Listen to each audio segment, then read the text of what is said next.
We are taught that a mother's love is unconditional. It is protective. It is the safest harbor in a stormy world. We are taught that monsters look like monsters. They hide in shadows. They have jagged teeth. They are outcasts. But history teaches us a different, far more terrifying lesson.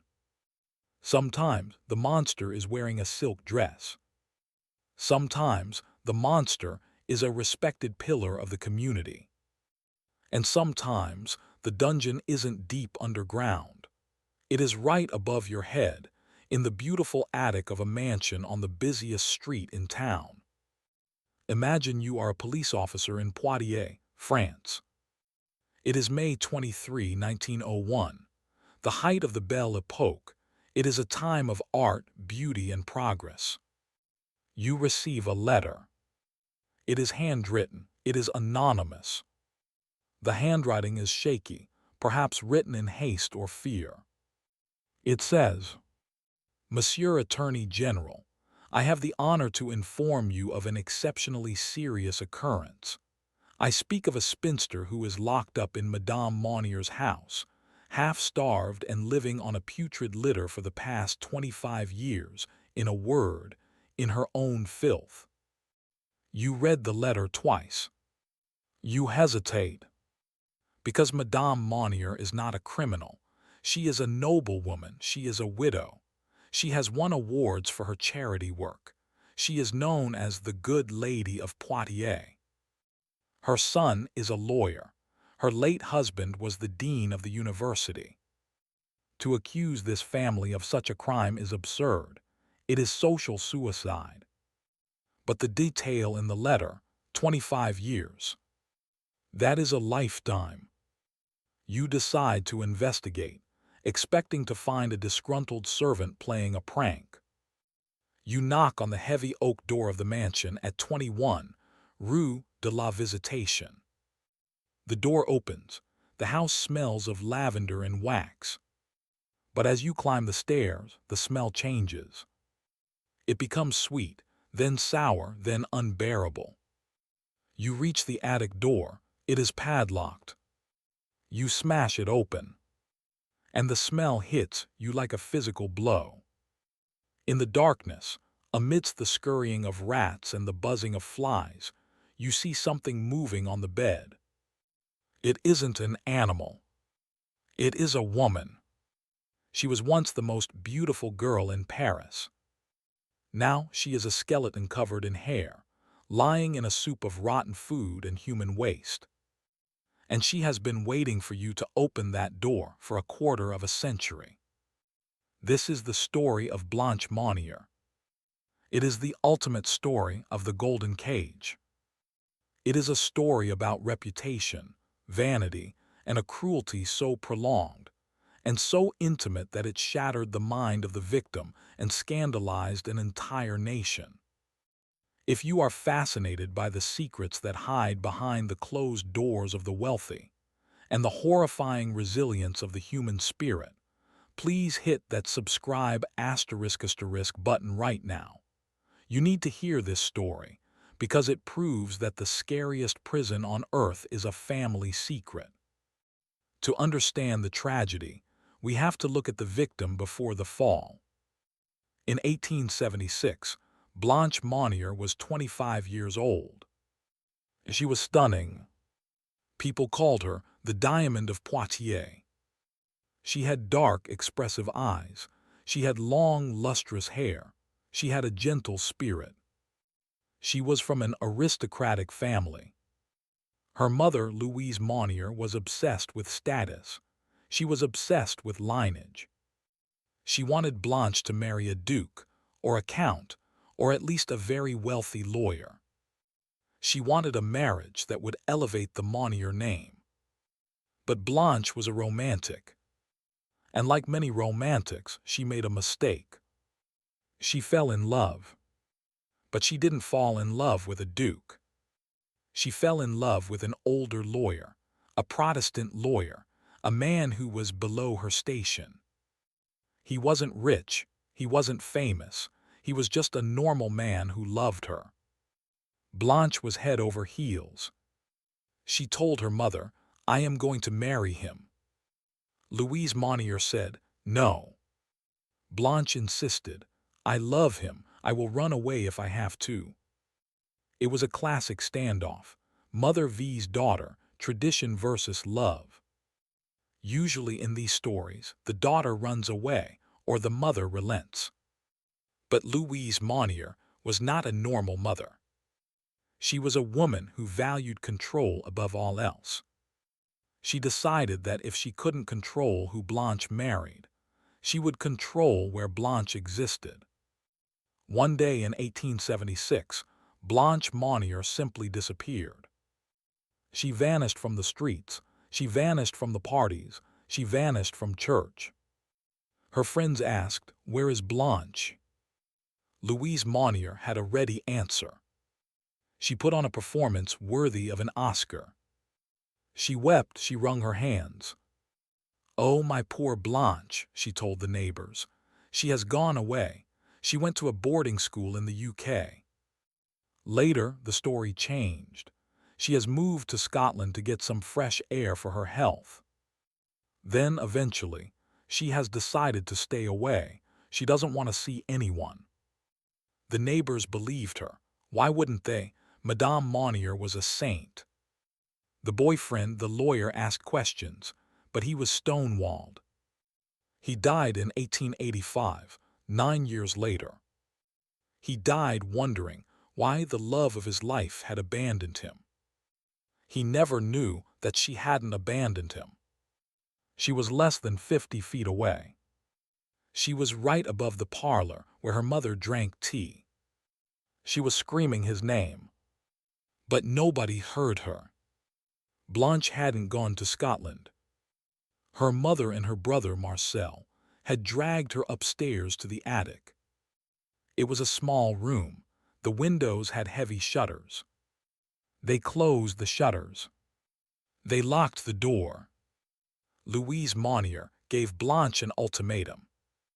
"Renounce this man, swear you will never see him again, and you can come out." Blanche, demonstrating a stubbornness that would cost her everything, refused.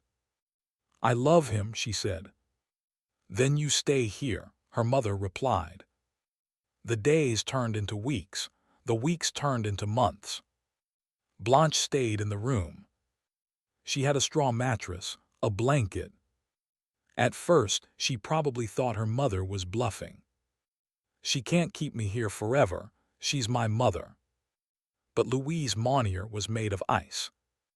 She brought Blanche scraps of food from her own table.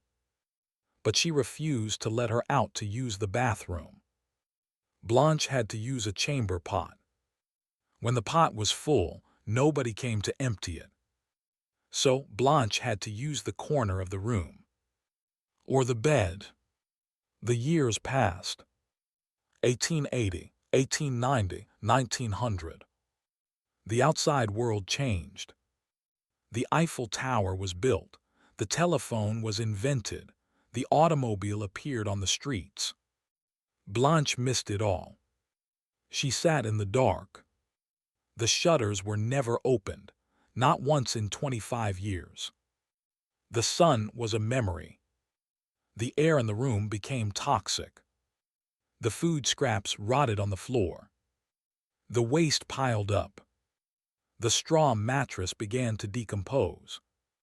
Rats moved in, bugs moved in. Blanche made friends with the rats. They were the only living things she saw besides her captors. She stopped fighting, she stopped screaming. She retreated into her own mind.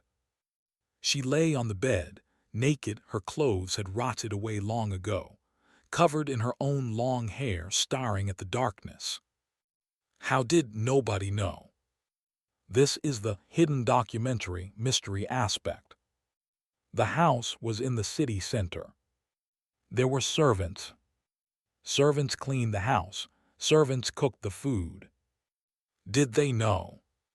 Of course they knew. But in 19th century France, the hierarchy was absolute. You did not question the madame. Also, the Monniers were powerful. If a servant spoke up, they would be fired and blacklisted. So the servants became complicit. They would walk past the attic door. They would smell the stench. They would hear the weak moans. And they would keep walking. They would go downstairs and serve dinner to Madame Monnier, who was receiving an award for her Committee of Good Works. The hypocrisy is staggering. Louise Monnier lived a double life. By day, she was the charitable widow. By night, she was the warden of her own daughter. Her son Marcel lived in the house too, or nearby. He was a lawyer, an educated man. He knew his sister was rotting upstairs. He did nothing. He later claimed he tried to advise his mother to let her go, but his mother was too domineering. He was a coward. He let his sister waste away to protect his inheritance and his mother's reputation. Louise Monnier is old. She is 75. She is frail.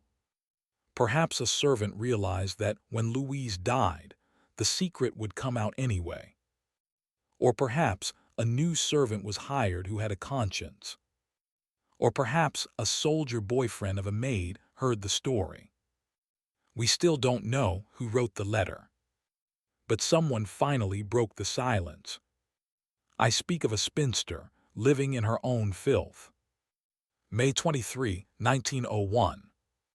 The police arrive. The commissioner of police leads the raid. When they smash the padlock on the attic door, the smell is so bad that 2 officers vomit immediately. They have to break the shutters to let light in. Dust motes dance in the sudden beam of sunlight. The light hits the bed, and the policemen recoil in horror. The report describes the scene. The unfortunate woman was lying completely naked on a rotten straw mattress. All around her was formed a sort of crust made from excrement, fragments of meat, vegetables, fish, and rotten bread. We also saw oyster shells and bugs running across Mademoiselle Monnier's bed. Blanche was terrified. She hadn't seen the sun in 25 years. She hadn't seen a man in 25 years, except her brother. She squinted against the light. She tried to hide under the filthy blanket. She weighed ** 55 pounds, 25 kg. She was a skeleton with skin stretched over it. Her hair grew down to her knees. Her fingernails were claws. She looked like a wild animal. But when the police spoke to her, she didn't growl. She whispered. "It is lovely," she said, looking at the blue sky through the window. "The sun is lovely."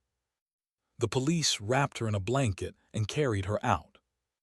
As they carried her through the house, her mother, Louise Monnier, sat in the living room. She was wearing her dressing gown. She looked annoyed. She didn't ask how Blanche was. She complained about the intrusion. The police arrested her. They arrested Marcel. The crowd outside the house wanted blood. They screamed, "Monster! Witch!" The good lady of Poitiers was exposed. The shock of the arrest, or perhaps the shock of facing her own evil, was too much for her. Louise Monnier had a heart condition. She died in prison just * 15 days after her arrest. She never faced a trial. She never explained herself. She took her reasons to the grave. Did she think she was saving Blanche, or did she just hate her? With the mother dead, the anger turned to the brother Marcel. The trial began in late 1901. It was a sensation. Marcel tried to defend himself. His defense was chillingly legalistic. He argued, "I did not exercise violence against her, I simply didn't help her." He claimed that Blanche was mentally ill, which she was by the end, and that she refused to leave the room. He said the door wasn't locked all the time. She could have left. This was a lie. The door was padlocked. Blanche was too weak to walk. At first, the court convicted him. He was sentenced to 15 months in prison for being an accomplice. But then he appealed. And here is the gone wrong twist of the legal system. His lawyers found a loophole. In 1901, the French Penal Code had laws against asterisk violence asterisk. It had laws against asterisk kidnapping. But it did not have a specific law against asterisk failure to rescue. There was no Good Samaritan law. Technically, Marcel had not hit her. He had not locked the door, his mother did. He had just watched. The court accepted the argument. Marcel Monnier was acquitted. He walked free. He inherited his mother's money. He lived the rest of his life in a mansion, while his sister lived in a sanitarium. Blanche Monnier survived the rescue. She gained a little weight. She was washed, she was fed. But her mind was gone. You cannot spend 25 years in a dark box, living with rats, and come out sane. She was diagnosed with anorexia, schizophrenia, and exhibitionism. She had regressed to a childlike state. She would talk to imaginary friends. She would ask for her lover, who had been dead for 16 years. She spent the next 12 years in a psychiatric hospital in Blois. She died in 1913, at the age of 62. She died in a clean bed, with a window looking out at the gardens. But she died alone. The diamond of Poitiers had been turned into dust. The story of Blanche Monnier is a hidden documentary subject because it challenges our perception of evil. We expect evil to be chaotic. But this evil was bureaucratic. It was orderly. Louise Monnier maintained a perfect household. She managed her accounts. She went to charity balls. And every night, she went to sleep knowing her daughter was rotting 10 feet above her head. It creates a terrifying dissonance. It asks the question, how many other houses have secrets in the attic? How many perfect families are built on a foundation of torture? It also highlights the power of social pressure. Louise Monnier destroyed her daughter's life not because Blanche committed a crime, but because Blanche threatened the family's asterisk status asterisk. She sacrificed a human being on the altar of, what will the neighbors think? And in the end, the neighbors thought she was a monster anyway. The most lingering aspect of this story is the sensory detail. The police report is visceral. A crust of excrement, oyster shells. It implies that Blanche was eating the leftovers of her mother's fancy dinners.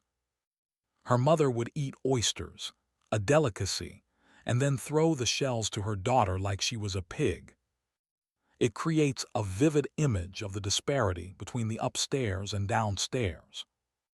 Downstairs, velvet perfume oysters. Upstairs, rot stench shells. Blanche Monnier is remembered today as La Séquestrée de Poitiers, the sequestered woman of Poitiers. Her face, the beautiful photograph taken before her imprisonment, is haunting. It captures a girl full of hope. We compare it to the photo taken after her rescue, the emaciated, wild-haired woman covering her face. It is the same person, but the light behind the eyes has gone out. She is a reminder that time is the most precious thing we have. Her mother didn't just steal her freedom, she stole her time. She stole her youth, her love, her motherhood, her sanity. She stole 25 years of sunsets. The detail about the Good Samaritan law loophole makes me so angry. The idea that the brother walked free because doing nothing wasn't a crime is devastating. Do you think he should have been punished, or was he a victim of his mother too? Let me know your thoughts in the comments below. If you are horrified and fascinated by these historical mysteries, please hit that asterisk like asterisk asterisk button and subscribe asterisk asterisk. I have a story coming next week about a man who woke up on a train track with no memory, but he carried a briefcase full of codes and spoke 5 languages. Stay safe, check on your neighbors, and cherish the sunlight.